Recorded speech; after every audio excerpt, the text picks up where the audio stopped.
Hi, welcome everyone to this very special panel discussion and webinar, Leading Clients Through Crisis, with our very special guest, John C. Maxwell. My name is Vanessa Kanaga. I am going to be the moderator for today's panel discussion, and I am the President and Director of Content Development for Interactive Legal. I'm here just to welcome you all a little bit early. The program will start right at noon Eastern. And just a quick note about that, we'll get started, and then please stay tuned for the whole webinar because there will be a very special offer at the end of the webinar, so you'll want to stay on for that.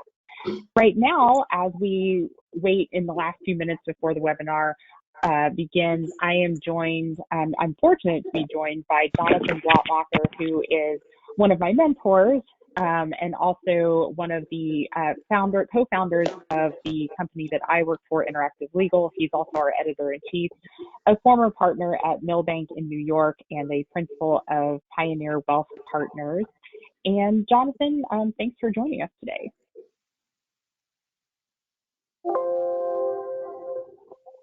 Jonathan, I just want to make sure that I have you before we get going. Can you hear me? You do, Vanessa. You've got me, all of me. Okay. Well, Jonathan, I thought we'd start out by telling people kind of how we came about doing this presentation and really the genesis of it. We at Interactive Legal, we were fortunate that we have a relationship with Dan Scott, who's one of our panelists, also an Interactive Legal subscriber. And through him, we were connected to Chad and Danielle Reyes, who you'll meet in a little bit. And then very fortunately, through Chad and Danielle, we were connected with John Maxwell. So that's how this came about. And Jonathan, you know, as this whole crisis began unfolding, this pandemic began unfolding, and the reality of it really set in for all of us.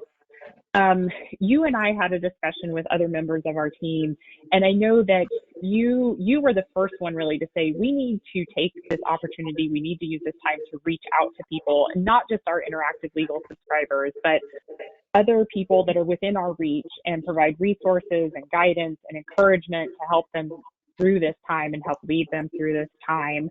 So I was hoping maybe in the last couple of minutes before we officially start, you could maybe just tell us what we're hoping to accomplish with this webinar today and what you hope the attendees will take away from it.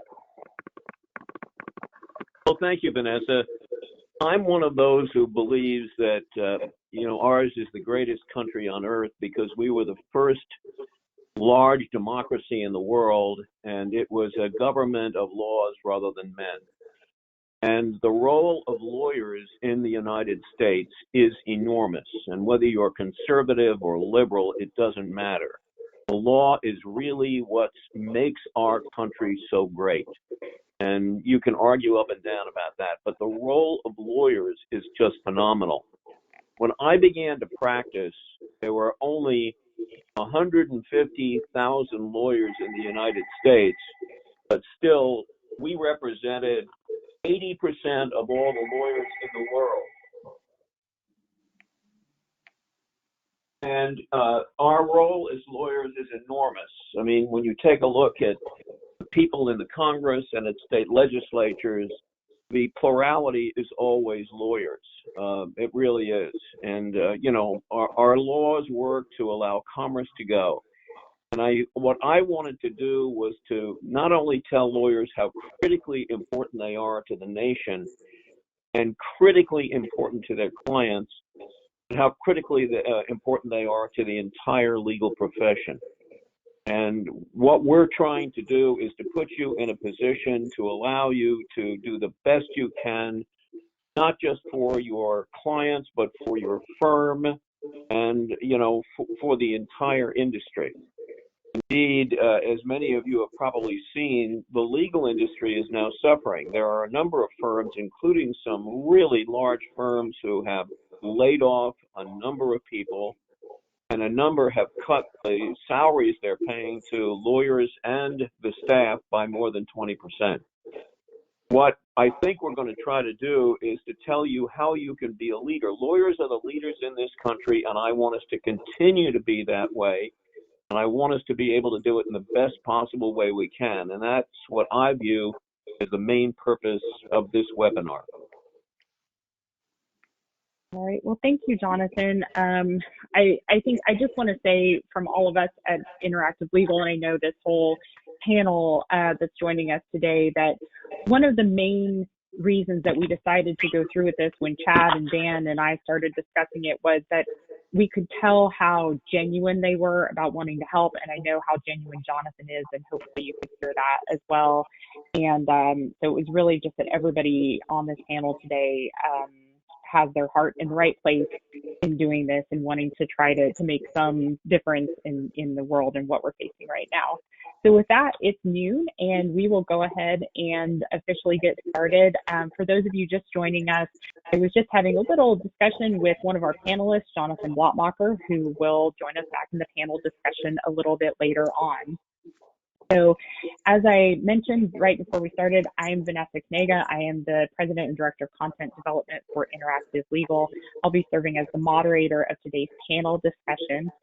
And before I turn it over to Chad Reyes to introduce our honored guest and speaker, I just wanted to mention that we do have a very full program today. We've tried to bring you as much information as possible. So we are not likely to have time for questions at the end of the webinar. However, you will see in the handout section of the GoToWebinar panel, there is a handout that lists email addresses from some of our panelists who graciously agreed to provide them. And so should you have any questions following the program, those email addresses are there for you, as well as information about the special offer that you'll hear about later on in the program. So now it's my honor to introduce you to Chad Reyes, who's one of the principals of Wealth and Legacy Group, and he is going to introduce our program and our featured guest. So Chad, please go ahead and get us started. Great, thank you, Vanessa. Appreciate it. Excited to be with you guys today. As Jonathan and Vanessa were sharing earlier, we obviously are living in unprecedented times. And the times that we're living in, my heart goes out to so many. It goes out to the people that are obviously hurting, physically and health-wise, obviously financially. But in all of this, it all comes back to the easier and the more effective we lead, the better we'll get through this. And I'm so encouraged today to spend time with you guys, because today we have our friend Danielle and my friend John Maxwell, who's going to be really sharing with you about leading through crisis. And just to kind of start it off, the reason why we really wanted to invite John is John happens to be one of the leading authority on leadership globally. John's organization has impacted more than 6 million lives, leaders' lives, and tremendously has impacted so many, including mine and Danielle's.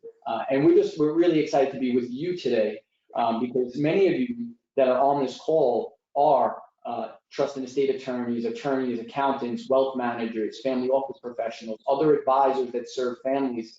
So the reach today is so tremendous. I'm so encouraged to let all of you know that today we have every single state in the United States represented by the people that are on this call today. So I think just kudos to all of us that we're able to literally bring in advisors from the whole nation, from one side of the coast to the other, to discuss this very important topic of leading through crisis. And there's three things I want to point out before we get started today. The first is that when we're leading through crisis, there's three things we always have to keep top of mind: perspective, effective leadership, and strategy. So today, I'm sure John's going to touch on some of those things, and then our panel discussion is going to kind of share a little bit more. But I just want to encourage you, get your notepad out, get your heart and eyes and ears ready, because John's going to deliver a tremendous amount of value, and then the panel discussion is going to also tremendously impact you. Just a little bit about John Maxwell before we start. One is John has impacted, like I mentioned earlier, more than 6 million leaders globally. John is a New York Times best-selling author. He's written over 100 books, had 30+ million copies sold. He's been rated the #1 leadership coach in the world by Inc. magazine and Success magazine. So we're just encouraged to have him with us. I just want to welcome you, John. Thank you for being with us today. And we're sitting back, my friend. We're just going to sit back and take it all in. Well, thank you very much, Chad and Vanessa and Daniel and Danielle and of course Jonathan. It's great to be with you, and it's great to be with so many people that are in, as Jonathan was just pointing out a moment ago, that are in such strategic leadership positions. And whenever I can hang with leaders and be with leaders, I always get very excited, because that's exactly the people that I love to be with. And I would like to talk to you about leading in uncertain times. Of course, crisis causes uncertainty, but let me just kind of help us kind of understand how people feel and think when uncertainty is prominent in their life. Because all of us have had this experience where we go to the airport to catch a plane, and we have a connecting flight, so we've got to do a couple of hops before we get to wherever we're going to go. And so we get to the airport, and our flight is delayed. And the first question we ask ourselves, okay, if the flight is delayed, oh my goodness, does that mean I'm not going to be able to connect on my second flight? And so there's a lot of uncertainty going on, which creates a lot of stress. And so what happens pretty much is this.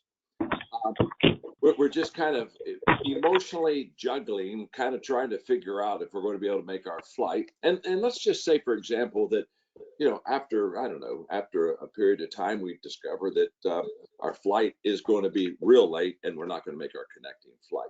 It reminds me, Mark Cole, my CEO of the John Maxwell Enterprise, is on this session. So, and Mark, it reminds me when you and I were in what was out in Palm Springs, and we were having to get back to the East Coast. I had to do some major speaking, and we had that situation where we were going to fly out, and it was going to be on time. That was going to be late, and and they went back and forth on us, and that uncertainty creates a lot of tension.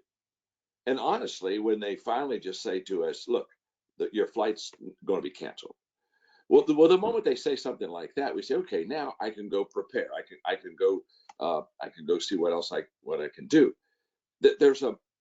There's an uneasiness with uncertainty, almost to the fact that people would rather almost hear bad news that they could count on than uncertainty that they just don't know where that leaves them. And let me make three crisis comments at the beginning of my talk with you. Number one is that crisis just moves all of us. It moves me, it moves you. Everybody, we've all been moved by the coronavirus, every one of us. So it moves us. And what I know about that movement is when we are moved, it never leaves us the same. I'm not sure where we end up out of the crisis, but I do know this: we're not going to be in the same place that we were before. And the only certainty I think that you have in an uncertain situation of a crisis is the fact that we're going to be moved out of normal. We're going to be moved out of our comfort zone. We're going to be moved out of the things that we love and are familiar with. And in the beginning, when this crisis moves us, the movement is almost always negative, because our first response when we don't know what's happening and we don't like what's happening is that we don't do well. And I just wrote down earlier today, when I was kind of thinking about our time together, some of the things I've seen here recently with the coronavirus. I mean, there's been a lot of what I would call gullibility, where people kind of lack the ability to determine who's credible in giving information. So we're on the internet, we're getting all kind of stuff, and people are saying all kind of things. So there's almost a naiveness or a gullibleness to us. Fear obviously is always there, and people are now thinking of the worst. They're feeling threatened. I mean, hey, just think about going to the grocery store and hoarding the toilet paper. Okay, pride. When a crisis comes, there's a lot of pride of where we really don't want to admit to ourselves, or we don't want to admit to others that we don't know the answers. And this is especially difficult for leaders, because leaders kind of know the way, go the way, show the way, that stuff. And so all of a sudden we're saying, wow, I don't have an answer for you. And that kind of is conflicting with our pride. There's closed-mindedness that we deal with in a crisis, where people are just basically unwilling to see things from anyone else's perspective, and they're just holding on to what they know, what they care about. In fact, they are closed-minded to the fact that when you tell them that, they're closed-minded. And then we get a lot of wishful thinking at a crisis time, where people desire. It's kind of like my wishes or my desires. If they're big enough, maybe I can change this crisis, and maybe I can change reality. And what I've determined and discovered in my life is that When I argue with reality, guess what? I lose 100% of the time. Reality always wins. So during this critical time, especially in the beginning, a lot of our responses are negative, but hopefully, as we get into the critical time where we are right now of the crisis, instead of kind of going with that kind of, I don't know, easy negative flow that's not going to get us where we want to go, we begin to hopefully swim upstream and go against the current. But I do know this: when we're in a crisis, it never leaves us the same. It moves us. The question is it moving us forward or is it moving us backward? Number two, a crisis reveals always who the real leaders are. A crisis separates. It's an incredible separator, and it separates the pretenders from the players. There's an old TV program. Now you have to understand, I'm in my 70s, so many of you young, you won't remember this, but there was an old TV program that I loved when I was a kid called To Tell the Truth. And three people, two of them were pretenders, and one was the player. Would try to fool a panel of four people who would ask questions trying to find out who the real person was that they had represented. And it was always, I always loved it because at the end of the panel asking questions, I think they were allowed to ask 10 questions. They had to vote who they thought was the real player versus the pretenders. And then they would ask, will the real, like, hey, will the real accountant or will the real attorney, whatever, stand up? And at the moment of truth, then, the real person stood up. In a crisis, basically, people are looking and they're asking, will the real leader stand up? I was privileged to have a lot of good mentoring time with John Wooden, the great basketball coach. I think Sports Illustrated named him the greatest coach of the last century, who was a terrific teacher, a man. And we spent quite a bit of time together in his last maybe 10, 12 years. And one day we were having a conversation. He said to me, he said, John, I was always slow on my basketball teams to pick a captain.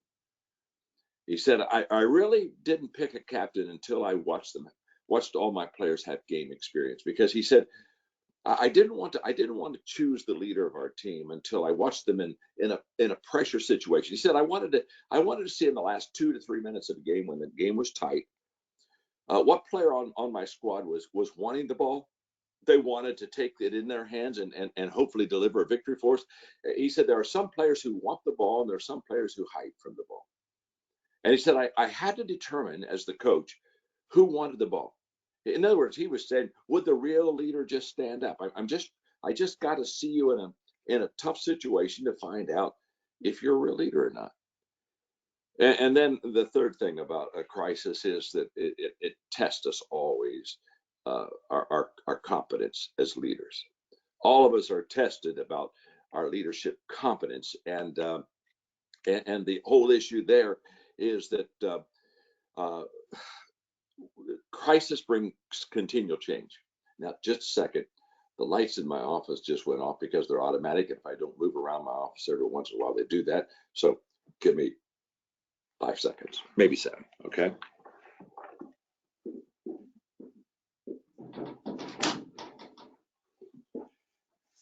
Okay, see, all I had to do was move around, okay? So a crisis begins to test our competence as leaders. And here's what happens.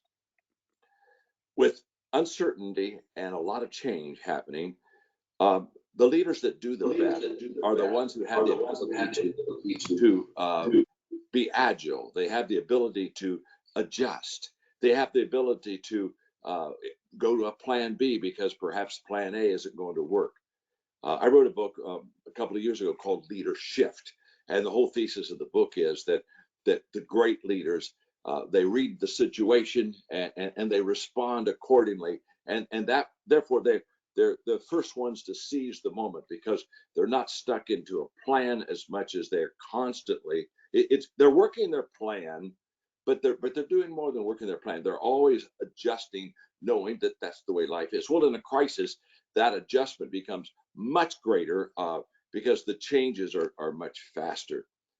I used to teach my staff this issue of what I called the bucket, where I said, during a crisis, okay, if there's a fire that breaks out, every leader carries two buckets. One has gasoline in it, and the other has water. And that leader goes over to that fire that's kind of broken out, and they either take that bucket of gasoline and throw it on, and when they get done with it, they got a real problem. I mean, they exasperated the problem. Or they take the bucket of water and they throw on it. It becomes a wisp of smoke, and everything's done. Well, that's exactly what happens in a crisis with leaders. The competence, the ability for them to shift, to be agile, throw the water instead of the gasoline. Really, the leaders begin to really show up as far as competence during a very difficult time. So the question, as I want to get to uncertainty here, is how do you and I embrace the benefits of uncertainty? Because there are certain benefits that happen to us when there's chaos. And I want us to make sure that we see those as assets, not always just liabilities. So let me give them to you here, and hopefully maybe a little bit later, either through Q&A or in the panel, we'll be able to maybe discuss them more in depth. But just let me kind of lay them out to you right now. Number one, uncertainty takes us out of automatic. And what I mean by that is that we have a tendency, we are people of habit, and in our workplace, etc. We have a tendency to find what's good, what works, what's comfortable, what flows, and then kind of get in the zone. And that's not all bad. Zones work pretty good for us, helps us to kind of cut through a lot of fat and gets us sometimes to where we need to go. But what automatic likes is it likes order. It likes certainty. It likes predictability. It likes comfort. It's built on certain assumptions that don't change very much. And the crisis just is totally opposite. The crisis comes to us, and it's everything that automatic is not. And so what happens to me is that at the moment that this crisis begins to hit me, all of a sudden, I go from, oh man, I got this down. I do this every time, it works, and I got it down to where the crisis gets us down, and it just kind of reverses on us. And so, what do we do when we're kind of jerked out of automatic? I would encourage us to leave automatic and go to intentional, highly intentional thinking, highly intentional living. I have a statement that I make often when I teach, and basically I put my hand in the air like this, and I just look at people and I say, everything worthwhile goes uphill. Everything worthwhile is uphill. If there's nothing in your life, I mean, if you build a strong practice, a business, it's uphill. It's uphill. You didn't coast to it. You didn't guess to it. You didn't hope to it. You didn't wake up and found that that's what you were there. It's all uphill. And so when a crisis comes, it kind of shakes us out of automatic, and we need to go over to intentional living and intentional thinking. And we need to now begin to focus on the things that are going to obviously help us. I was having a conversation, we were having lunch one day with John Cotter, who's a prophet at Harvard and a good friend and a good leader. And we were talking about automatic. And he said to me, he said, John, most people, they accept their life. They don't lead their life. But when things go good for all of us, there's a tendency for us to settle. There's a tendency for us to accept. There's a tendency for us to enjoy what we know and what makes us comfortable. And one of the great benefits of a crisis is it will not let us stay where we are. It moves us, as I said earlier, and it jerks us. It jerks us out of automatic. The second benefit of uncertainty is that it provides leadership opportunities for us. I promise you, none of us have ever had a better opportunity to really make a difference than right now. I'm 73, and I've seen a lot of different crises, and I've been through a lot of stuff in my life, like some of you that would be older would agree and would understand. But I can tell you that the opportunities to make a difference and to lead well and add value to people are just premium right now. And in fact, it's kind of like, again, I'm not trying to minimize the crisis. It's horrible, but so it's kind of like, to a leader, it's kind of like touchdown. It's leadership time. It's wow. Leaders just thrive when it's uphill all the way. When things begin to be difficult. In fact, that's one of the ways, again, that you separate the pretenders from the players. The players, they want to get in the game. Hey, John Wooden says you can be the captain if you want the ball during crunch time. You see, every opportunity, we know this, every opportunity is surrounded by difficulties, by problems, by obstacles. There's no such thing as opportunity coming to us without issues and difficulties and stuff that we have to go through. And the first thing we see is never the opportunity. It's always the problem. It's always the crisis. It's always the difficulties. And we almost have to get through the crisis. We have to almost get through the problem to get to the opportunity. Get through the problem so you can get to the opportunity. And once in a while, well, people say, "Oh my gosh, I had this opportunity and I lost it." And I always, whenever they tell me that, I smile and I say, "Well, honestly, somebody found it. Don't worry. If you didn't catch it, if you didn't get it, somebody will get it." Right now, for example, my whole world turned upside down. I literally had, in the next 2 months, 3 international trips that were canceled. I was to be in the Vatican with Pope Francis, spending 3 days with him, teaching leadership to thousands of leaders around the world. Every speaking engagement I had through May it's all canceled. Now, that's kind of tough, perhaps, but now I'm able to be with you today because of the crisis. I wouldn't be able to be here with you today if it wouldn't have been for the crisis. And I'm going to speak in the next couple of days to Congress. I'm going to speak to major. I'm going to have the privilege of speaking to people that influence millions of people. And what's happened is that it's just turned, and this crisis has now developed into an opportunity that I would have never had if I wouldn't have had the crisis. And so when we look at what's happening to us and the difficulties, what we always need to do is, again, see the big picture, because what do? Leaders see more than others see, and they see before others see.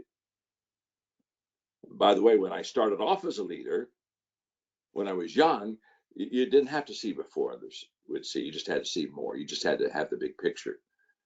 But now, with all the technology going on and things moving so quick, and especially in a crisis, seeing before others see gives an incredible decided advantage over other people. It begins to be absolutely huge. I was having dinner with Gail Devers, and you recognize that name, a terrific Olympic track athlete, probably the best female track athlete in the history of America, at least. And she had won gold medals in 2 Olympics, and literally when we were having dinner, she was training for her 3rd Olympics, and she was literally running against girls that were young enough to be her daughter.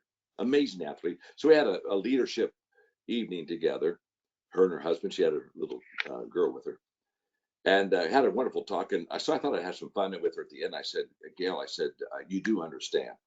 I've been thinking about this all evening. I think that if you and I, ran 100 yards, I think I could win." And she looked at me and said, "What do you mean?"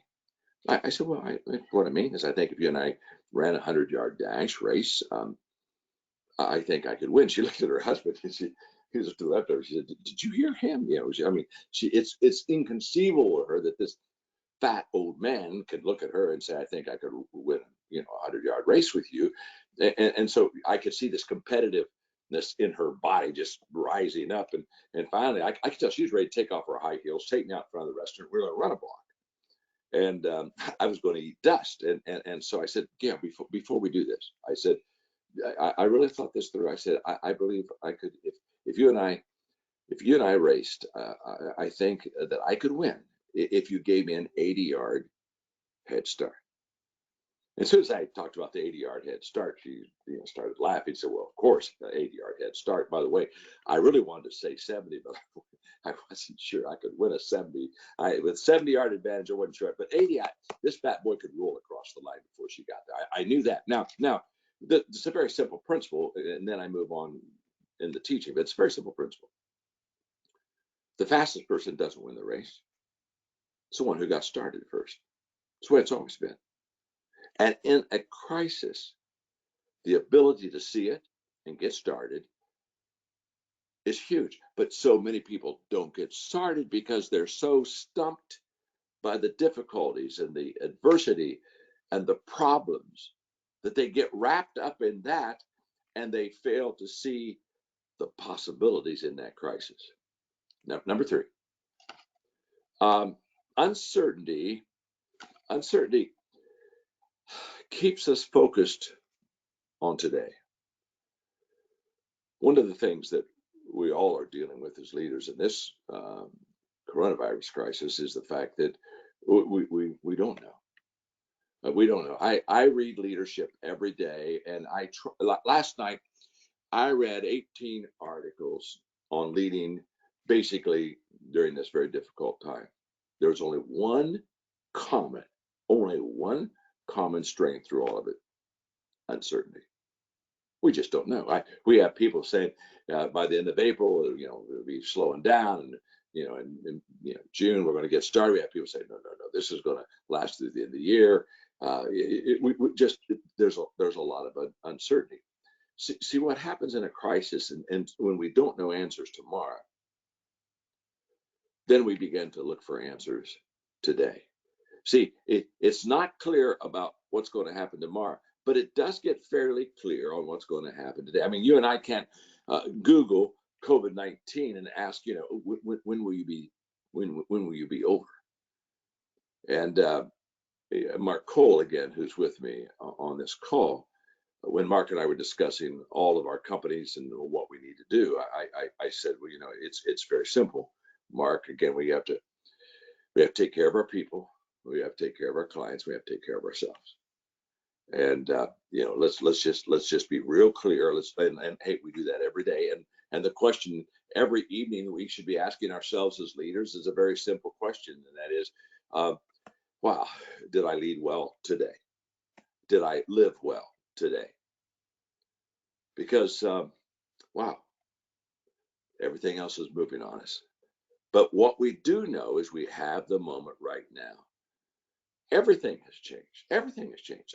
In fact, I have, in some ways, more time right now than I've had in any time in my 50 plus years of career right now. I have some time.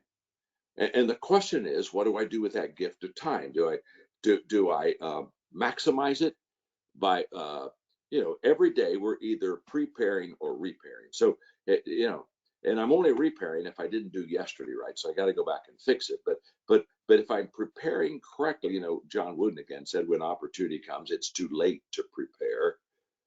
And the question I ask myself, am I building through the crisis, or am I being buried by the crisis? Well, I can promise you this: focus on today. Now is the only time we have. And I just know this: if I do today really well, the odds increase for tomorrow to turn out a little bit better. That's what just as if I don't do today really well, tomorrow's going to be a little bit more difficult climb. Number 4, when we lead in uncertain times, what it does is it reintroduces all of us to humility. Again, this is a tough lesson for many, because that is such an important value. Leaders that have humility just add so much to other people's lives, but sometimes that's a pretty hard mountain. That pride mountain is a hard one to climb. And humility doesn't mean you demean yourself. It doesn't mean that you think less of yourself. It just means that you that when you have this humility, you think of yourself or ourselves less. We just don't focus as much on ourselves. What do? We focus on others. We focus on. There's a humility comes when we said, I don't have the answers. And what people who are following us, what they're wanting is not a perfect leader, but they're wanting an authentic leader, a real leader, a leader that not only they can touch, but a leader that touches them. And our touch point during a crisis, as I understand, our touch point during a crisis is, yeah, I feel this too. The touch point is, I'm going to have a lot of losses in my life. What we need to do during a crisis is not develop fans. We need to develop friends. We need to close that gap, and humility closes the gap, and it gets us off of ourselves, and it gets us on to others. It takes us from success, which is usually pretty much about me and what I'm building, to significance, which is usually pretty much about others and how am I building and adding value into their life. Number 5, uncertainty requires us to be creative. There's always an answer. There's always an answer. That's what allows leaders to be creative. If I really don't think there's an answer, I'll back off and I'll begin to be reticent to move out in that frontier. But if I believe there's an answer, it keeps me curious and it keeps me moving. It keeps me seeking. And crisis has the ability almost like to squeeze that answer out of us. In the best of times, we've all heard the phrase, get out of the box. And for creativity, you got to get out of the box. And in the best of times, we try to get out of the box. But in the worst of times, a crisis, we need to blow up the box. There's no box. We have to basically create and start all over by scratch. I love sports. I don't know about you, but I'm kind of missing sports right now. I mean, think about it. We're staying home and wow, we lost March Madness. We lost the NBA. I was going to do baseball. Hello. Okay. Well, anyway, here's what I know. And here's what I think. You see, the difference between a good coach and a great coach is this. All good coaches have a pregame plan. These are the first 14 plays we're going to run, and they pretty well want to set the pattern, the pace of what the game's going to be like. All good coaches have a pregame plan, but the great coaches, what sets them apart from everyone else is their ability to make halftime adjustments. They go in halftime and they say, now, I had a pregame plan. This is what I thought would happen. This isn't happening. So I got to bring us together. We got to huddle quick, and I've got to get us a new game plan.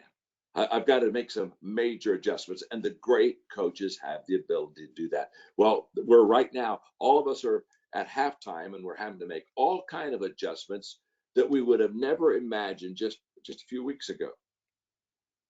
And then the last thought on uncertainty is that uncertainty, what it does truly is it tests our teachings. It tests the things that we say, because it's easy for leaders. I've always, people ask me, what's my greatest leadership challenge? My greatest leadership challenge is leading me, because when I lead me, I've got to live what I say. It's much easier to tell people what to do than to do it myself. But this crisis has there's a testing effect in the crisis that it tests me on what I've taught or what I've said, and what is truly real or true in my life. And this is an amazing time, because sometimes there's a gap between our words and reality. So when I teach that in tough times leaders excel and do well, guess what? That was teaching yesterday.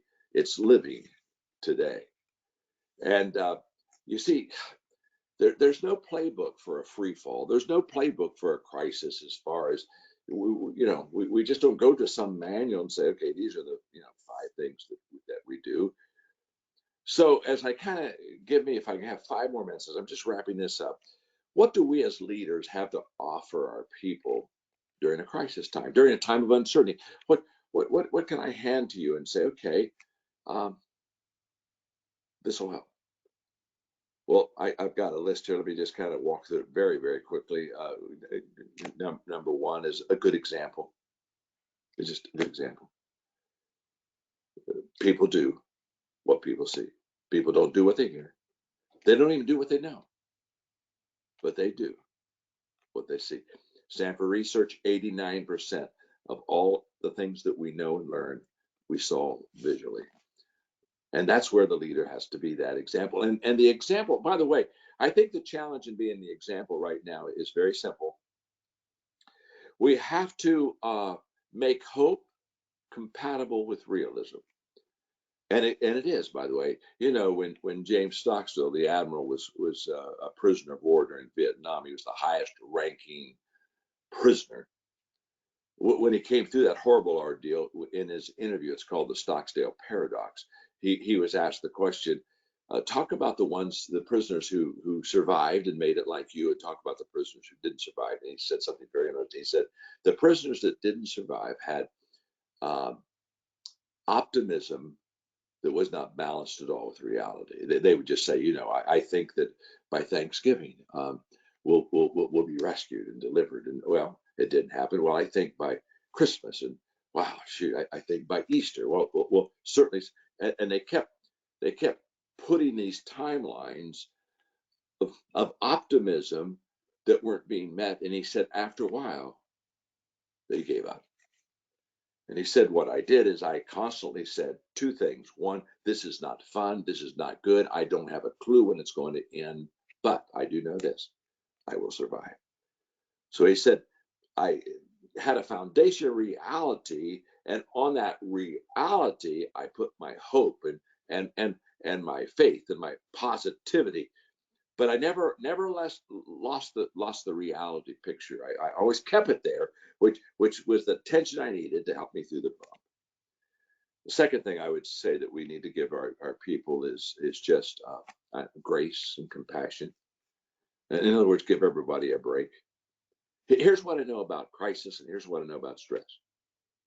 Most people are not their best during stressful times.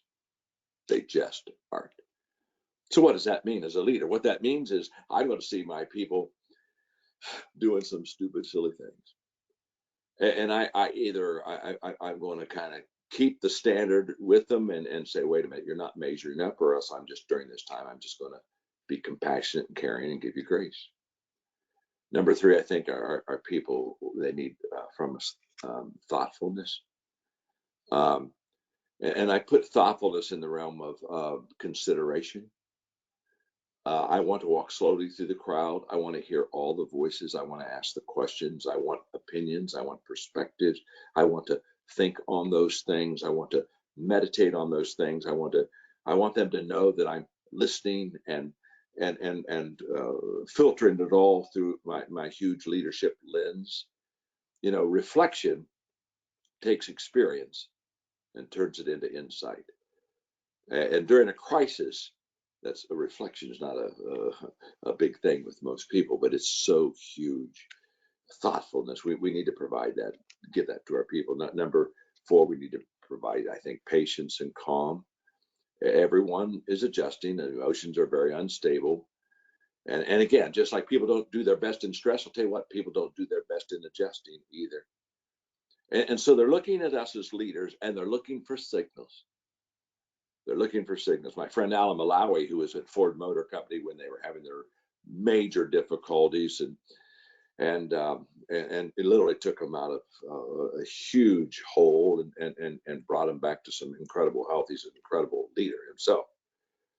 But Alan Malawi, in the middle of all the crisis when they were bleeding billions of dollars, Alan Malawi had a statement when the crisis would get a little tough and things would get a little squirrely on him. He would just smile and say, it's going to be okay. It's going to be okay. We're okay. And that security really helped a lot of the executives get through that process. Preparation. Preparation just means that as we hope for the best, we prepare for the worst. You understand that, I'm sure, very well. And by the way, it's not either or. It's not hoping for the best so I don't prepare for the worst, and it's not preparing for the worst and I'm eliminating hoping for the best. They go, they're like the wings on the plane. They go together to help us to fly and get where we want to go. Communication, we need just to be talking constantly, continual communication, because people are more receptive to communication during a crisis than the other time because they're worried, they're concerned, they don't have answers. What's the company doing? What are the leaders thinking? What's going to happen to me? And what I want us to think for a moment as leaders is this, that people are much more resilient than we think they are, but they have to have a crisis to prove it. And I would just say, as you think about your team and your people, that there's more inside of your people. There's more resilience. There's more creativity. There's more. There's more perseverance. There's more inside your people than you and I know. And so let's communicate that resilience. Tell a lot of stories. Every time you have a victory story, man, communicate that. Say, look, Susan did this, we can do this, just constantly point, do the John Wooden thing, point to the guy who threw you the pass that helped you score the basket. Just constantly point to the successes in your communication. Trust, huge, extremely huge. There are 3 questions. When I spoke at the United Nations, they asked me to spend 2 hours on leadership. And because there are different cultures there and, people from total different backgrounds, I thought, how can I hold them? What can I say that everyone has in common? And basically it's this, that there are 3 questions that followers ask, just 3. And every leader, they look at their leader and they're asking, they may not be sophisticated to be able to spell it out, but they intuitively are asking 3 questions when they look at their leader. 1, does that leader care for me? I mean, who wants to be on a leadership team and the leader doesn't care for you, doesn't like you? That's an avenue for manipulation if there ever was one. Question number 2, can that leader help me? Do they have competence? Are they good? Are they going to take me further than I could go on my own? And question number 3, which is the foundation of all leadership, can I trust them? Can I trust them? And during a crisis, trustworthiness is so important. It's a 2-way street. I wrote a book several years ago on the 17 laws of teamwork, and one of the laws is the law of accountability. And when I put that law in there, my publisher said, "Well, there's no such word as accountability." I said, "I know it, but there should be. Accountability is the fact that I have the ability to count on you." And I said, we're going to call it the law of accountability, because I said, hey, how do words become words? Somebody says it and it's not been a word before, and somebody defines it, gives a meaning to it, and it's a word. So I said it'll be a word, and so the law of accountability is all about, I can count on you. Maybe during a crisis, there's not a higher compliment to a leader or about a leader than I can count on you. You're dependable. I trust you. And then, I would just close by just saying, this is our moment. This is where we will be remembered by our team. I have a whole teaching entitled "Respect is always earned on difficult ground." Remember, uphill all the way. Where do you and I get the respect of our people? Is it in our title or our position? No. It's in a crisis where we were trustworthy. All the things that I just talked about that we want to give our people, grace, compassion, and that good example. It's in this moment. Crisis don't make a leader; they reveal a leader. You and I are already made. It's just the crisis, and the crisis, what's inside of me shows up, good or bad. But could there be a higher compliment to us and about us now than the fact that our people respect us because we put them first? And instead of always counting heads, we counted hearts. And we were worthy of the trust they gave us. That's what the lesson's all about. Each one of us just leading well during uncertain times. I hope it helps you. Thank you very much. John, thank you. We appreciate you sharing. I mean, nuggets of wisdom, tremendous nuggets of wisdom. And, I wanted to share this with the people that are on. I wanted to share that we, the last 3 points that you said are so powerful as we're leading ourselves and also leading our clients. And these are the 3 questions that they're asking us. Do they care for me as a client? Do they really care for me? So I'm an advisor, I'm an attorney, I'm an accountant. Do they really care for me? Can they help me? Can I trust them? And to your point, John, I think there's never been a more important time in the history of the legal field, the accounting field, the advisory field, when clients are asking themselves these 3 questions, and how we respond to it will be the ability for us to grab more clients and serve more families, or for those clients to go to other advisors that are answering those 3 questions. So I just wanted to thank you. That was tremendously valuable. Appreciate you. I'm excited to jump into the panel discussion. Before we do that, though, I just want to share with everyone that's on the call, if you enjoyed that conversation that John just had, or what he was sharing, if you enjoyed that, if you enjoyed the around leadership and legacy, we have an event that you're going to love. It's coming up on April 23rd. It's at the same exact time from 12 to 1:30.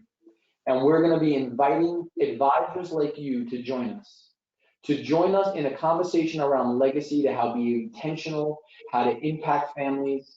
It's a complimentary, there's no strings attached. We're not looking to try to get your credit card and separate you from your money. We're looking purely to want to invest in you so that you can invest in the families that you work with and the businesses that you work with. So you see on the screen, it's on the 23rd of April. It's at 12 p.m. The link is on there, so you can just log right on.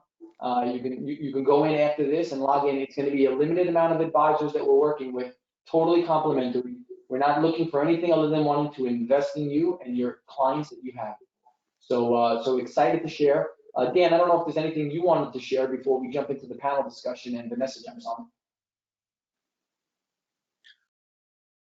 I think you covered it. I think we're excited thank you, John, for being here and that wonderful talk. And we are excited for the upcoming event to continue the discussion around legacy and being intentional and purposeful in your daily lives and in your planning, and how other advisors can partake in that.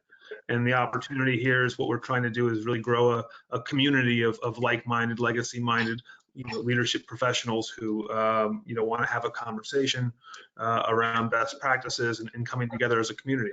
So awesome. Well, John, thank you. We're going to jump into the panel discussion. Vanessa, I'm handing it off to you. Appreciate you, Vanessa. All right, thank you. Thanks for letting us know about the event, Chad and Dan, and thank you, John, for your talk. I was fully engaged that whole time and hoping I would remember to turn my camera back on when the time came. So I'm glad that Chad cued me. I would actually like to start with you in this panel discussion because it's very clear, this is something I've been thinking about and I've been talking to my team about actually, is that it's clear there's an opportunity for us here. There's an opportunity for those of us who really want to help and who want to lead. And I think that most of us come at it from that genuine place of wanting to help and wanting to lead. But it's also clear it's a business opportunity and all of us want to thrive as well. And we are able to take advantage, a leader is able to take advantage of this time and this opportunity we have to move forward in the right direction. I guess my first question for you, and then we'll open it up to the rest of the panel as well, is how do you take advantage this opportunity without appearing opportunistic? How do you convey that you really are there to help and you really want to take this opportunity to lead and to show that you care and help people? That's such an important question, Vanessa. I'm glad you asked it. Truthfully, it all begins with the fact that I add value to people. So many years ago, I heard Zig say one time, he said, if you'll just help people get what they want, they'll help you get everything that you want.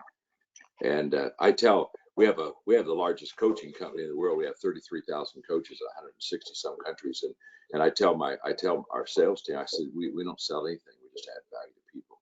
And it's just a total different perspective, but it's a huge perspective. It makes a lot of difference because right now, people, because of fear, are very much on guard if you're trying to take advantage of them or manipulate them. You know, when I manipulate people, I move them for my advantage, Vanessa. When I motivate people, I move them for mutual advantage. So in this crisis, think of mutual advantage. But in the mutual advantage, it's like I was with Angela Arntz recently, and who was with CEO for a period of time. And she said, the best advice I ever received from our father, who said, give 60, take 50, 60, take 40. And I think that during this time, we are very intentional in what can I do to add value? How can I give to you? What can I do to serve you? Knowing that if we do that well, the return comes back to us. It always does. But it's a timing issue right now. Yeah, I think that's very important. The timing, as you mentioned, is very important, and knowing how to get in at the right time and deliver that message in the right way. And Danielle and Chad, I was hoping you could actually speak to that a little bit, because I know that's a big tenet of what you do, is reaching out to clients and to say, we're here to listen to you. We put listening first, we put your needs first, and then we build your plan around that. We build our advice around that. So how do you get that timing right in a situation like this? How do you judge when to reach out, and how do you reach out to people to start that dialogue? Yeah. Well, I'll say this, Vanessa, that I think that the right time to reach out to someone is when they're struggling, because I don't think there's a person that's in business and industry that has not been impacted by this coronavirus. And really, and I think it kind of comes back to what John said, where it really is, we have, as advisors, I think we have to check our intentions. You see, if we're reaching out to them because we want to keep them as a client and we just don't want to lose their billable hours, well, they feel that. But you know, one of the things that we've been sharing in all of our companies is just check in. Check in. It's real simple. How are you doing? I don't need to have the answer. I think the key is that I just need to let them know that I'm here, and I may not even be able to solve your problem. But if you need to talk, if you want to just have a conversation, I'm here. And I think right now, from an opportunity standpoint, and I'm not saying opportunity from the perspective of take advantage, an opportunity from the perspective of serving people. I think the opportunity is you take your clients, you put them on a list, and you just contact them. That, you know, John said this before. He said, you know, this is unprecedented times. I never would have had the amount of time that I have.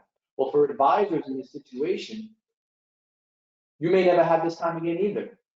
Jot down a couple of clients, put a list of 10, 15, 20, 30 of them, and just say, I'm going to start contacting them.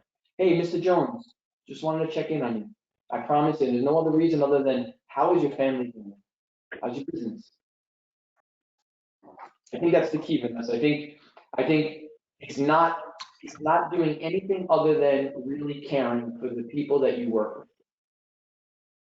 To add to that, Vanessa, one of the greatest quotes that I've heard, and actually John Maxwell has quoted, is people don't care how much you know until they know how much you care. And I believe that this was a moment where we were able to live that quote out. and reach out to them.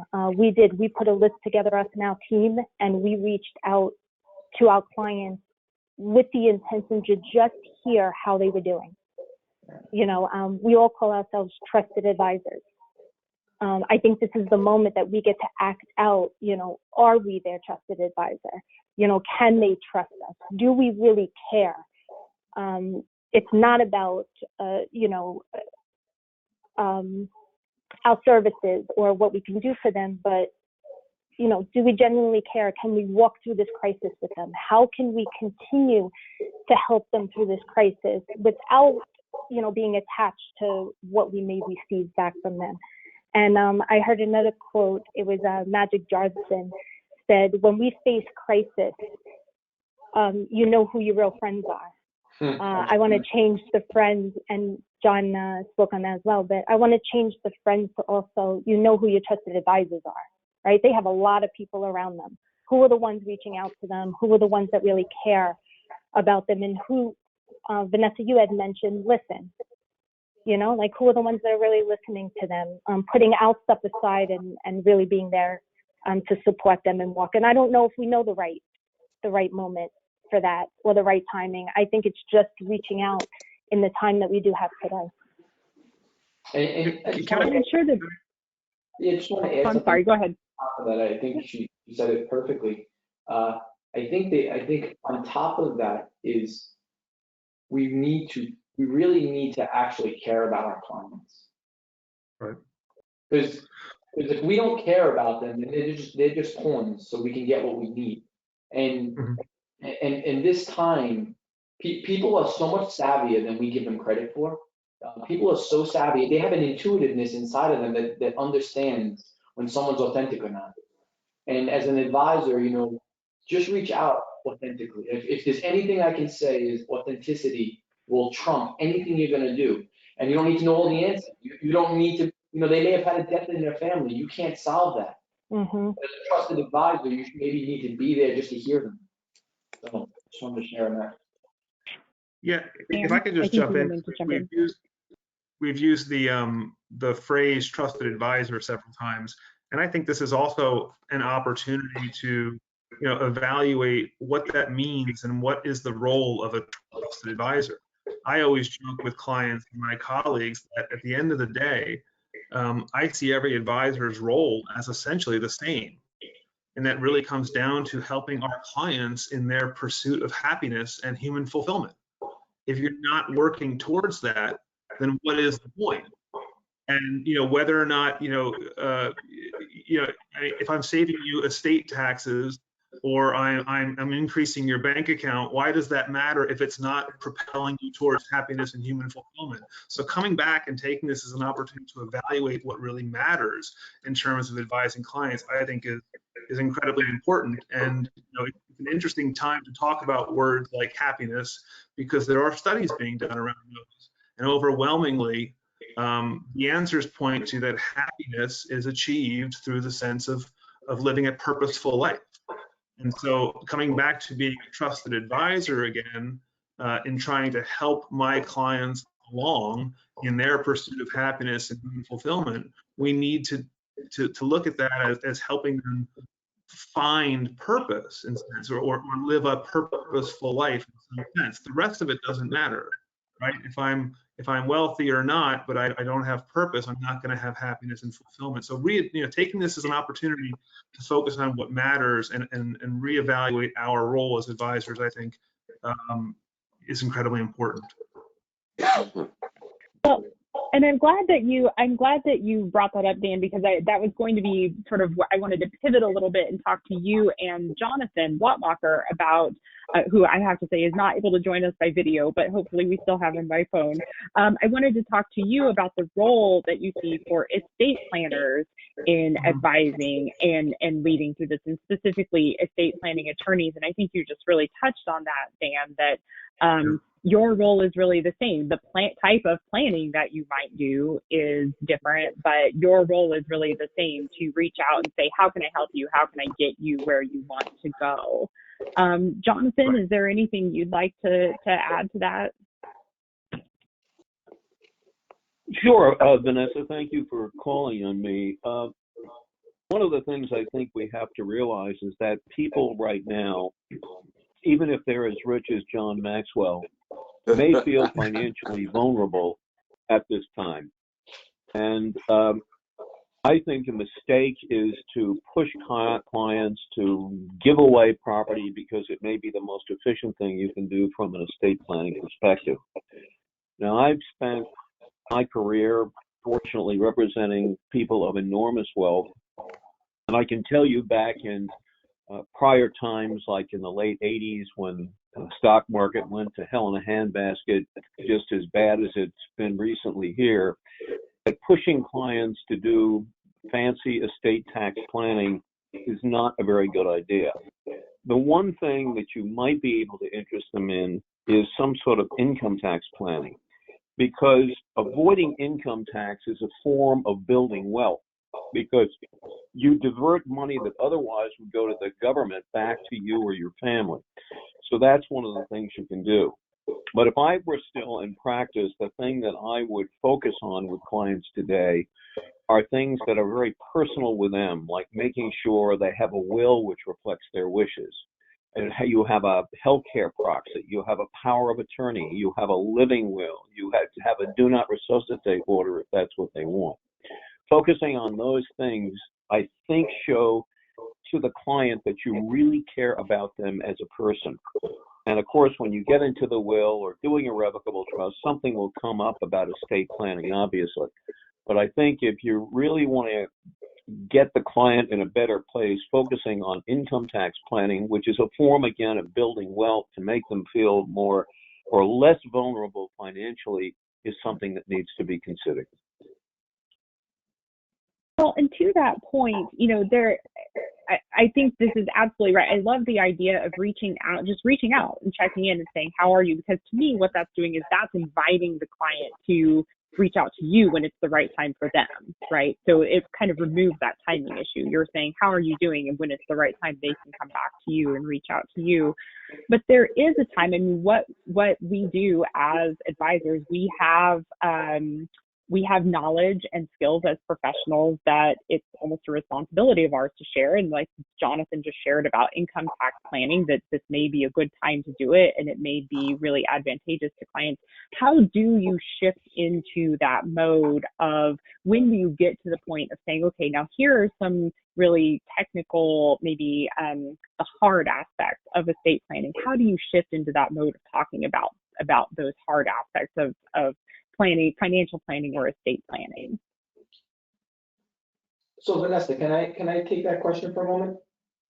Yeah, please. Yeah. So I think now more than ever is an opportunity for people to hear what you have to say. And with some of our largest clients, we're using this opportunity. We were just on the phone yesterday and the day before with two very large real estate developers that have hundreds of millions of dollars. We were talking about this time and how to properly protect themselves. So there's two things, right? There's usually growth and then protection. And right now, people, for the most part, at least from what I'm seeing, people are not looking at growing necessarily, saying, okay, I want to take my assets and I want to go 10x it. Some of them are, and I think there's opportunities for that. But I think many of them are saying, how do I protect what I've built? And as an advisor, I think the key is listening to what they're saying, because they're telling you. A lot of the times clients, and this is just in 17 or 18 years of working with clients, I recognize that a lot of the clients, they don't say with their mouth, they're saying with their heart, and their mouth is saying something different. So I really need to not listen to what their mouth is saying, because their mouth, it's almost like an onion. When we're looking at an onion, right, and we look at the outer layer, that doesn't tell you what's really inside that onion until you start peeling away the layers. And part of our job as an advisor is not to hear at surface level what they're telling us. It's to really to listen to what they're saying in the things that they're not saying. And I think that's the key, because when you're sitting with the client or you're having a conversation with the client in these times, The opportunity is listening to what they actually mean rather than what they're saying, because fear is a very powerful emotion. And fear gets you to do things and say things that you may not have said if that fear wasn't present. So I think at this time, as an advisor, we need to be present to what they mean rather than what they're saying. And we need to be strategically be able to navigate them down a conversation. And some people are not ready for that conversation. I mean, we have clients that maybe have lost people on their team. You know, one of the clients that I'm thinking of, he's lost, you know, a person that's been on his team for 30 years. If I just reach out to him and say, well, so-and-so, let's have a conversation about estate planning, that's one going to come across as very insensitive, but it may be extremely valuable. So our job as advisors, I think, is to learn how to navigate that conversation and to lead it when the client's ready to have it, but to be there to hear what they really mean rather than what they're saying, because sometimes what they're saying is not really what they mean. And Well, that kind of sounds crazy. I want to jump in on that too. You know, there's so much that was said that I want to respond to for both John and Chad earlier. But you know, John mentioned, you know, in moments of uncertainty and crisis, you know, we focus on now, and you know, the need to focus on now and today. And Chad, you know, echoed that in terms of, you know, clients want to know, you know, do you care about me? How can you help? And I think when you say how can you help, it's also how can you help now in that immediate. And you know, as advisors, I think we need to you know, focus a little bit more now on the present, as opposed to always sort of, you know, a lot of planning is about the future. You know, when you think about estate planning, it is often really a discussion of death, right? It's the future.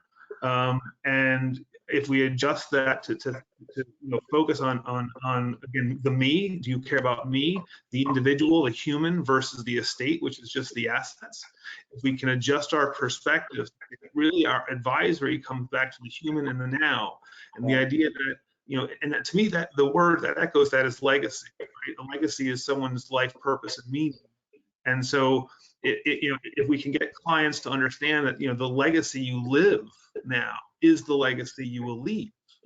And so, in practitioners and advisors, even though, you know, we have been traditionally trained to think about planning for the future, planning for retirement, planning for death, it very much should stem from planning for now and planning for life, because that's the foundation that we're building, and that's a more proactive hand-holding experience for the client, where they're gonna, you know, it's gonna bring them to now, it's gonna make them present and mindful of now, it's gonna build in that purpose and that meaning that goes above and beyond mere assets. Even for the financial advisors on the phone, we talk about financial assets. Well, we should also be talking about human assets, right? And the meaning and purpose behind those financial assets. And yeah, and I think that's part of the solution. Is this is an opportunity for us to evolve as an industry and as planners, to stop thinking about, you know, what we own and start focusing on why we own it, and stop focusing. You know, so instead of death and taxes, it's life and purpose. I like that as a new phrase, and I think that's an important point too, because we all, as in the estate planning field, we all know that it's difficult to get clients to talk about their death and their a day when they may not be capable to do the things that they're able to do in the best of times. And right now, I think that may just be too painful of a topic to really focus on for a lot of people. So focusing on the present and what they want to do and how they want to live their lives can maybe help them sort of move into that planning phase in a way that focuses on something that's a little bit more palatable and hopeful to them right now. Speaking, Vanessa, if I could, I'd like to add what Chad and Dan were just talking about too. And I feel like while we're listening to them, we have to also know the state that they're in. If they are fearful, if they, you know, are emotional. And right now, as advisors, we need to help them to not make a permanent decision or a decision that will affect something in the future on a temporary feeling. And that temporary feeling can be because of the crisis that's going on. So I thought that was important to add to that. to listening, legacy, leaving, and also knowing where they are and being able to be like their right mind to help them through any emotions that they're dealing with. Well, and that touches on a point that I wanted to ask all of you about. I don't know if you've encountered this, but one of the things that John said that really hit home for me was that a leader makes hope compatible with realism, because I think that's so important to be able to bring hope to people and say there is an answer and we will get through this, but not bear false hope, right? Because people see right through that when you're basing your hope on something other than reality. So I think that's very important. But I think we all have encountered situations maybe in a different time of crisis where there are people who we're advising or leading who are not really seeing the reality. Maybe that just for whatever reason there's a block there and it hasn't sunk in, they can't let it sink in, or it's just not there for them yet. And how do you, with compassion, and this is really a question for all of you because I think this relates to advising clients, and I think it relates to leading people on your team as well. How do you, with compassion, sort of bring people to that reality so that they're making decisions and acting based on the real situation, but do it in a way that doesn't destroy their hope for the future, that does treat them with the grace and compassion that John mentioned? Well, Vanessa, if I may talk about it for a moment, you carry both of them, you carry them in each hand. Maxwell said the first responsibility of the leader is to define reality. If we don't define reality for people, there is no way that we can bring them from where they are to where they want to go. Reality is even the foundation of a dream. If your dream isn't based on something that is solid and real, it has no hope. But the same sense, we have to bring hope to them and the promise of the fact that if they'll deal with, here's what I tell people all the time, if you'll deal with reality now, your hope can flourish. And I think that sometimes we carry them together, but it's almost like reality is first. Let's get foundational. This is where we are. You know what I mean? It's like you go to the mall and you don't never been to the mall before, and you go find the thing that says that you're right here. So as a leader, I give them reality, but at the same time, I give them hope. But here's what happens. Reality without hope is greatly discouraging, but hope without reality is misleading. And a leader should never be discouraging or misleading. And for that to happen, you have to have reality and hope. Well, if I can jump in on that, I love that where they are, where they want to go. I mean, to me, that middle is what advisors do in terms of planning. I mean, turning hope into reality is planning. And I think this is where, again, being, looking forward and taking what can be seen sometimes as aspirational and reducing it to really tangible steps and a tangible plan. That's what advisors need to do. And I think, a lot of, and I am admittedly optimistic and maybe idealistic at times, but I've had to make a habit of trying to take, aspirational kind of goals or ideas and reduce them to really tangible results. And that is through the planning process. And I think that everyone is guilty sometimes of being, quote, too realistic. And I think we can, from a leadership perspective, to John's point, I think we can balance the idea of helping people be, hopeful in the sense of aspirational, right? So setting goals in terms of dreams, but then it is the advisor's job to say, yes, we can accomplish that. Here are the proactive steps. And that's our job, right? That's the human fulfillment path. That's that idea of coming back to, the goal is not, this is an opportunity. Every, unfortunately, tragedy. I mean, this happened around 9/11. People revisited, what their priorities in life were. And, the old sort of, get a job, a house and 2.5 cars and whatever it was, the standard cookie cutter, that's past. And the younger generation is growing up in a time where they are impact driven. They are purposefully minded in that sense. And we as advisors need to be able to lead them along that path. This is not about having a retirement account. This is about having lived a life of purpose and being able to sustain that economically. That is the goal of the advisor. It's less about getting over your life and retiring from it. That's escape, right? If your focus is retirement, then you are not living the life you should be right now, right? You're looking to get out of your life if all you're doing is wanting to retire. And I think younger people especially understand that. And so the role of the advisor, and this is where, I would give a stern warning to the estate planning industry because they're so focused on death and taxes. We need to evolve and make it more about life and purpose in that sense. Because ultimately, if you plan for life, you plan for death, right? In that, in terms of succession, in terms of heirs and things like that, that is taken care of. But the more important role that we need now comes to one of leadership and one of planning proactively, not reactively, and getting people to understand that the life you lead is the legacy you will leave. And I think if we take that, that's the opportunity again we have here, and to do really good by our clients as advisors.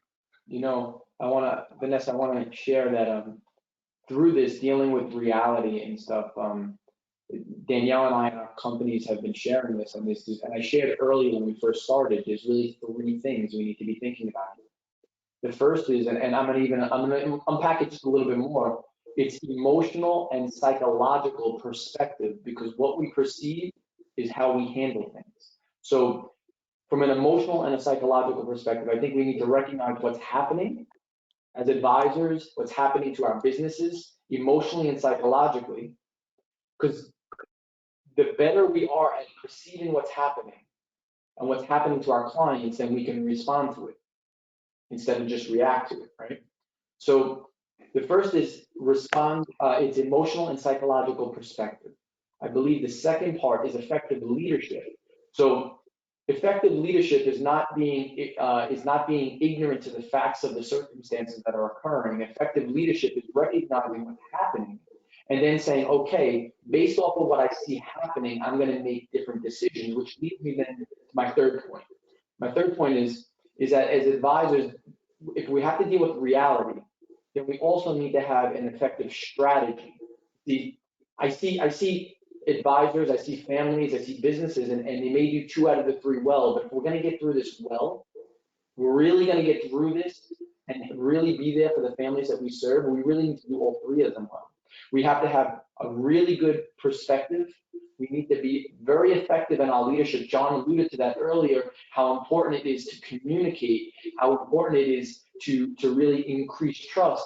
And, for the estate planning attorneys that are on here, this is one of the things that Dan and I are going to be sharing in the Legacy Project in our first session on the 23rd, is there are 2 statistics, and the 2 statistics that talk about why wealth does not make it to the 3rd generation or the 4th generation. And when we say not making it, meaning 90% of wealth is eroded by the 3rd generation, and 97% of it is eroded by the 4th generation. And when there was a study done of 3,250 affluent families, what it said was that the main 2 reasons of why that happened was breakdown in communication and a breakdown in trust.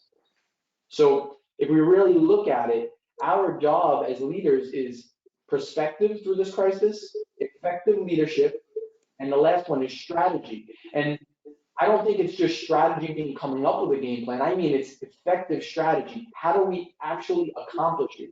Because we're going to be pulled in so many different directions as advisors. We have payroll, we have responsibilities for the families, and responsibility for our own families. But how do we create an effective strategy and then execute it with precision? So I think those are the 3 areas. It's perspective, effective leadership, and strategy. All right. Well, John, I'd like to come to you and ask you something that I think is on a lot of people's minds, which is, as a leader, you talk about living in the day to day and making each day a good day, because you know that if you don't, the next day is going to be a more of an uphill battle. And I mean that I'm going to take that to heart, certainly. But I guess my question is, as a leader, what do you do? Because you're still just a person, you're still human. What do you do when you falter? How do you, because you're going to falter, right? You're going to have those bad days. How do you bring yourself back? How do you get yourself back on track so that you can get to that end goal and be the person who says there is an answer? How do you come back from that when you falter? Well, if we talk about faltering failure, Vanessa, honest to God, I need an hour, okay? Because you're right in my I have time. you're right in my sweet spot now. You know, I'm the person who wrote the book Failing Forward. So you know, here's what happens. When a person talks about their failures or their faltering, after they're done sharing with me the hurt and the loss, whatever, I only have one question. What did you learn? It's the value of failure is learning. It's the greatest teacher. I have learning lunches, Vanessa. I've had this for 40 years, where every month I take somebody bigger, better, faster, smarter than me out to lunch. And I don't even eat lunch. I just ask them questions. And one of the questions I ask is to share with me your defining moment of your life. So talk to me about, you know, go back and just pick that out for me. 100% of the time, it's always dealing with failure or difficulties or crisis. I've never really had somebody say, you know, the greatest lesson I learned in life, my defining moment, was when I was highly successful. We don't learn when we succeed, we celebrate. But we learn when we fail, we learn when we're in a crisis like this. And so I would just say, understand that failure and success are not incompatible, and they're not far apart. Failure and success are extremely compatible. They go together. They always have. You can show me no one successful without a lot of faltering and failure. So we don't separate them. We value them and appreciate them for what both of them brings that the other not. Wow. I don't know that I could ever add anything to that. Thank you. But I would just like to open it up to the rest of the panelists to see if you have anything to add, any experiences you'd like to add. And if not, then I actually have I would like to shift gears into something on a more positive, future-looking note. And I'd like to bring it back to Jonathan Blattmachr. You know, John talked about crisis moving us, and I think we're all seeing that we're not going to end up in the same place where we started here. And I think that's true of the estate planning field. Jonathan, just quickly before we wrap up, where do you see this going for estate planning, and what can those of us in the profession now who want to be sort of on the top of that curve when we come out of this, what can we do now? Where do you see us ending up? Well, this obviously has changed everything. And one of the great things about this crisis arriving now than, say, 30 years ago is that we can work very efficiently from remote locations. I think maybe the most important article that I ever wrote was about the future of the practice of law. And a lot of that turned on changes in technology. I mean, I got out of law school 50 years ago, when things were basically typed on a manual or an typewriter. The only communication you had with people other than them being there was by telephone. You didn't even have fax machines in those days. But today you can work from your home, and almost all of us have been doing that extensively now. And it works just about as well as being in an office. And some of the things that I see is that people will realize, gee, you know, I work in New York City, or I work in Los Angeles, or I work someplace where I have anywhere from an hour to up to a 3-hour commute. Gee, if I didn't come into the office every day, I could gain additional hours, maybe 10 hours, maybe 5 hours, maybe 15 hours of more time for myself and my family or for my clients. And I think that that's something that really is going to have a profound and permanent effect. I think a secondary effect that's going to be is, again, the need for office space. One of the things that I began preaching about as I went around the country talking about the future of the practice of law, and it's for accounting and every place else, is that you don't have such a great need for, office space. And I think that obviously as the stock market goes down, all other categories of assets goes down, including real estate. But I think commercial real estate is going to suffer not just because the stock market has gone down, but I think it's because people are going to rethink about how much office space do we need. And, one of the areas that I have a client that's invested in are data centers, which are basically the cloud where everything you do is stored. And you can use that basically as a virtual home. I mean, here with all of us, we wouldn't be much different if we were sitting around a table in one location rather than communicating with each other via, whether it's Skype or GoToMeeting or Zoom or something like that. I think that's a very important factor, and I think it's an extremely important factor for lawyers to consider, especially when dealing with clients. Maybe you want to, although, I'm told by Dr. Fishy we shouldn't be shaking hands ever again, but other than the figurative pressing the flesh, maybe it's going to be easier and less expensive for clients if you arrange it so you can communicate with your clients through some sort of medium that we're using right now. Yeah. Jonathan. And I think another big, I'm sorry, go ahead, Chad. I'm sorry, Vanessa. I just wanted to share. I've been telling this to my wife for how many years now? Maybe 7 or 8 years, 9 years. I think that, Jonathan, I think you're so dead on point. And we as advisors, if we don't understand it, it's changing. I would say that in the next 3 to 7 years, we will have holograms that will be in meetings. Instead of us having a meeting like we're here, we will literally be able to choose the areas in which we work. So we could say, let's meet in Paris, and we'll have a hologram show up as if we're sitting around the table. And I don't think it's too far-fetched because, Michael Jackson, upon his death, they had a concert that it was a hologram concert as if he was there in front of hundreds of thousands of people. So, Jonathan, I think you're dead on point. And I think as practitioners, whether it be advisors, wealth managers, attorneys, or any other profession for that matter, I think we need to be prepared for that because it is going to happen. And I think we're closer than many can imagine. Well, indeed. I'm smiling because Jonathan, I just have to say, Jonathan has been talking about holograms for years. So sorry, Jonathan, I didn't mean to interrupt you. Well, that's right, Vanessa. And you can go on YouTube and see some of them, and it's going to be extraordinary. It's going to be, you're seeing people in 3 dimensions. It's going to be as though they are there. And that's going to have, I think, a profound effect. Also on the travel industry. Why are you going to jump on a plane and fly 6 hours to the other coast or, take 3 planes, as John was talking about before, and then you're going to be late and miss it anyway? You just aren't going to do that as much in the future once we kind of get holograms going. And I think that's a profound change. And in fact, I have the privilege of working with a man who is the one that holds the basic patents for machine learning.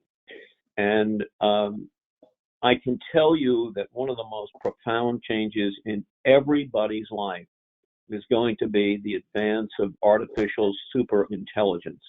And if you will Google artificial superintelligence, you will come to an article by William Drake.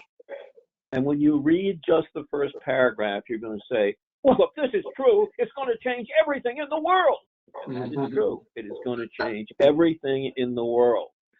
So go ahead and Google that when we get off. And again, you may not believe it, but we're just about there with that as well. Before we go down the road of... If we're going to move towards holograms, do you all have to wear pants, or are the holograms going to have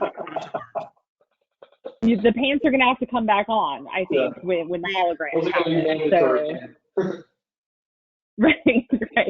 Well, before we go too far down the path of artificial intelligence, because we could talk about that all day as well, Mark Cole, who is the CEO of John Maxwell Enterprises, has joined us to talk about a special offer. So Mark, thanks for joining us. I'll turn it over to you.